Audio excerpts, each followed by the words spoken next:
Hello friends, स्वागत है आपका आपके अपने यूट्यूब चैनल आर के वर्मा इलेक्ट्रिकल पर।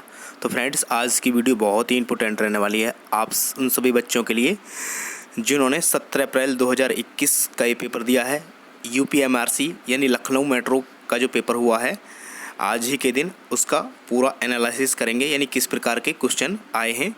तो इस वीडियो में डिस्कस करेंगे। 40 से 50 क्वेश्चन हैं जो इस वीडियो में आपको बताऊंगा किस प्रकार के क्वेश्चन आए हैं। तो चलिए फिर वीडियो को स्टार्ट करते हैं। वीडियो स्टार्ट करने से पहले आपसे रिक्वेस्ट है, यदि आप चैनल पर नए हैं तो प्लीज़ चैनल को सब्सक्राइब कर लें और साथ में बेल आइकन को भी प्रेस कर लें, जिससे कि आने वाली कोई वीडियो का नोटिफिकेशन आपको सबसे पहले प्राप्त हो सके।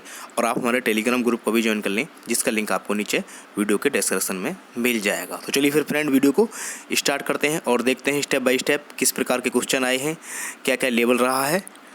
और दोस्तों, आपको कमेंट करके अवश्य बताना यदि आप पेपर देकर आए हैं और यही क्वेश्चन आए थे, तो आप कमेंट करके आपको ज़रूर बताना है। तो चलिए फिर वीडियो को स्टार्ट करते हैं।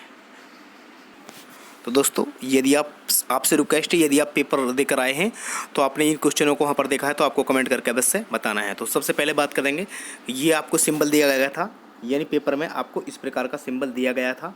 उसमें पूछा था यानी किस प्रकार का किसका सिंबल दिया गया है, तो आपको राइट आंसर आपको उसमें कर देना था। यानी ये जो सिंबल है आपका, ये आपका नॉर गेट का आपको सिंबल वहाँ पर दिया गया था। तो राइट आंसर आपको वहाँ पर नॉर गेट करना था। तो चलिए फिर अगले क्वेश्चन पर बढ़ते हैं।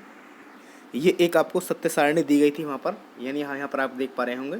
तो इसमें आपसे पूछा गया था ये किसकी सत्य सारणी है, आपको ऑप्शन में करना था। यानी आपकी जो सत्य सारणी है वो आपकी नैंड गेट की सत्य सारणी आपको वहाँ पर राइट आंसर करना था। और दोस्तों, अगले क्वेश्चन पर चलते हैं।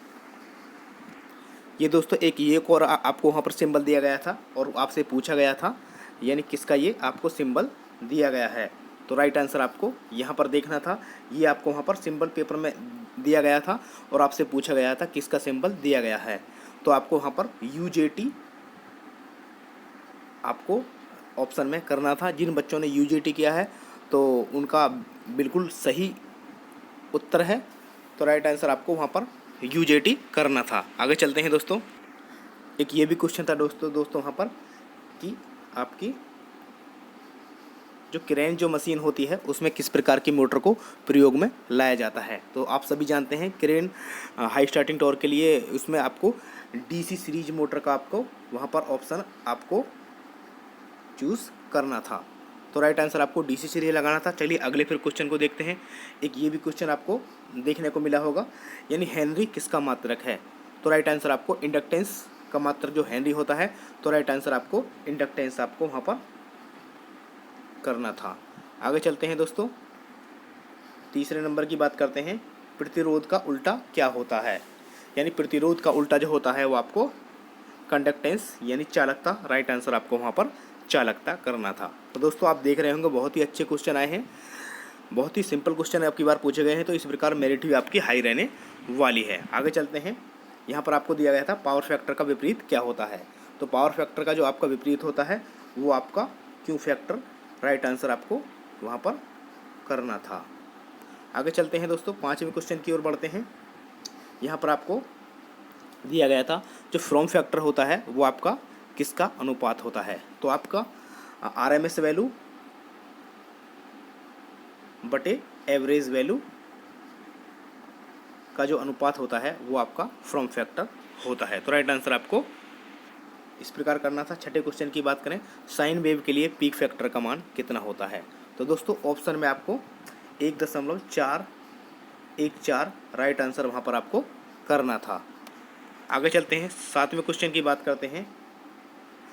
मोटर के शुरुआती समय में काउंटर EMF का मान जो होता है वो आपका कितना होता है। तो दोस्तों, मोटर जब स्टार्टिंग की जाती है तो शुरुआत के समय में काउंटर EMF का जो मान होता है वो आपको 0 वहाँ पर राइट आंसर वहाँ पर करना था। आगे चलते हैं, आठवें क्वेश्चन की बात करते हैं दोस्तों। इंडक्शन जो मोटर की जो गति होती है किस पर चलती है। जो इंडक्शन मोटर की गति वो आपकी तुल्यकालिक स्पीड से आपकी कम पर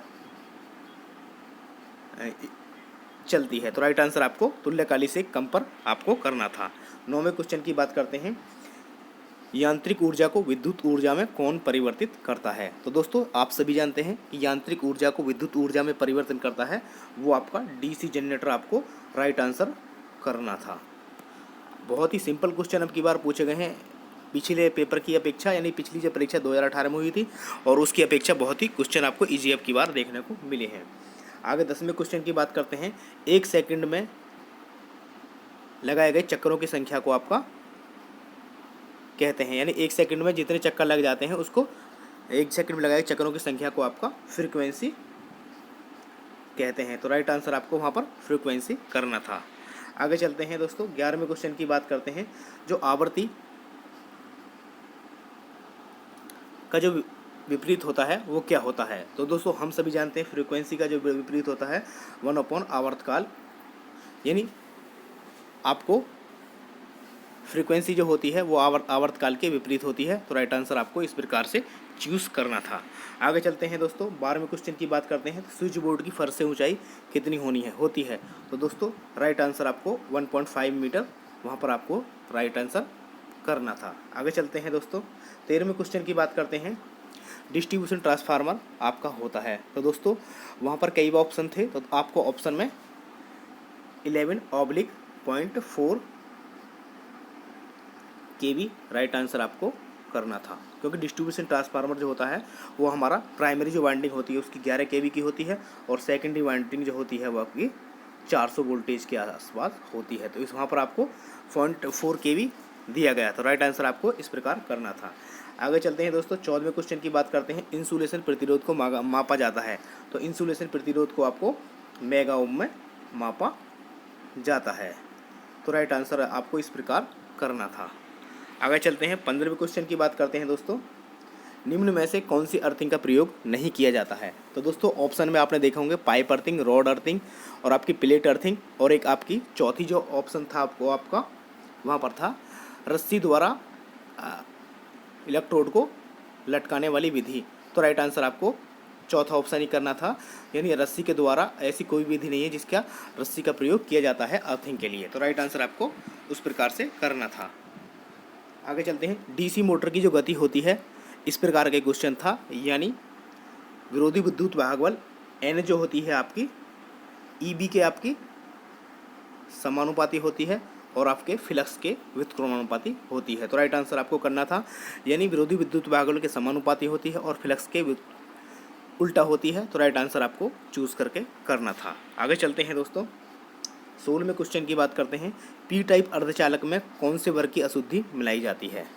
तो पी टाइप अर्धचालक में आपकी तीसरे वर्ग की जो अशुद्धि होती है, यानी टेट्रावेलेंट जो होती है वो अशुद्धि आपकी मिलाई जाती है। आगे चलते हैं दोस्तों, 17वें क्वेश्चन की बात करते हैं। एन टाइप में मिलाई जाने वाली अशुद्धि किस प्रकार की होती है? तो दोस्तों एन टाइप में जो अशुद्धि मिलाई जाती है वो ये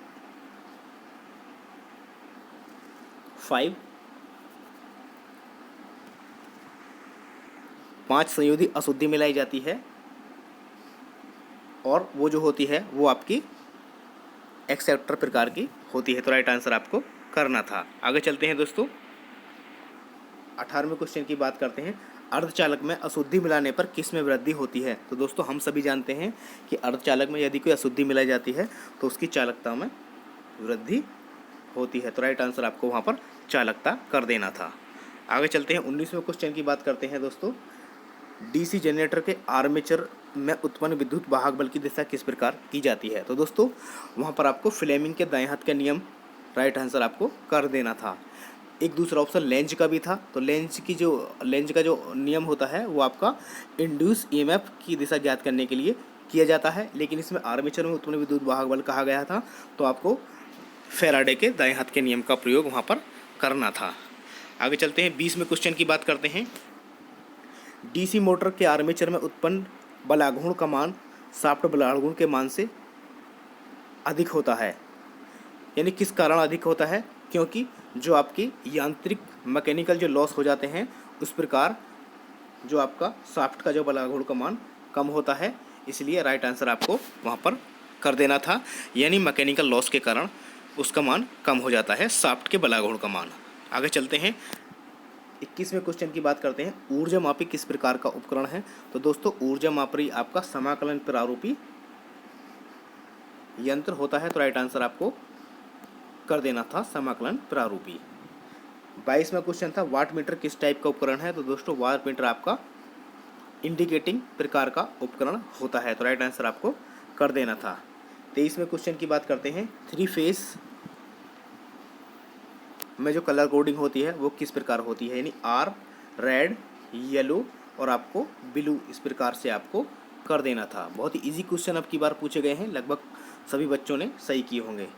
डिस्ट्रीब्यूशन आपका ट्रांसफार्मर होता है, यानी डिस्ट्रीब्यूशन ट्रांसफार्मर जो होता है वो आपका 11/0.4 kV आपको राइट आंसर कर देना था।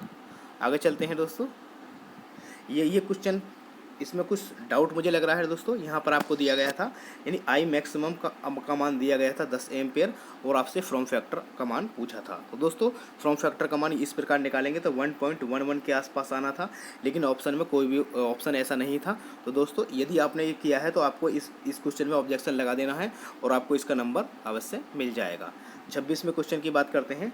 तो दोस्तों अंडरग्राउंड की जो केबल लाइन होती है उसमें किस प्रकार का प्रभाव नहीं होता है। तो दोस्तों आपने देखा होगा अंडरग्राउंड एसी की अपेक्षा अंडरग्राउंड की जो लाइन होती है उसमें आपका सर्ज का इफेक्ट आपको नहीं देखने को मिलता है। तो राइट आंसर आपको सर्ज कर देना था। आगे चलते हैं दोस्तों। एक ये क्वेश्चन था आपका दोस्तों, यानी ऊर्जा का पारंपरिक स्रोत होता है। तो दोस्तों ऊर्जा का जो पारंपरिक स्रोत होता है वो कोयला आपका पारंपरिक स्रोत होता है। तो राइट आंसर आपको कोयला कर देना था। ये क्वेश्चन भी पूछा गया था, यानी अर्धचालक में जो ऊर्जा गैप होता है वो आपका 1 इलेक्ट्रॉन वोल्ट के आसपास होता है। तो राइट आंसर आपको कर देना था। आगे चलते हैं दोस्तों। एक क्वेश्चन ये भी आया था, एक न्यूमेरिकल आया था, यानी 3 phase 400 voltage delta motor 20 ampere धारा 1000 वाट शक्ति प्रति फेज प्रतिबाधा आपको ज्ञात करनी थी। तो दोस्तों हम सभी जानते हैं प्रति फेज प्रतिबाधा ज्ञात करने के लिए आइए आपको यहाँ पर I = V अपॉन प्रति फेज प्रतिबाधा ज्ञात करने के लिए दोस्तों R = V अपॉन I आपको कर देना था।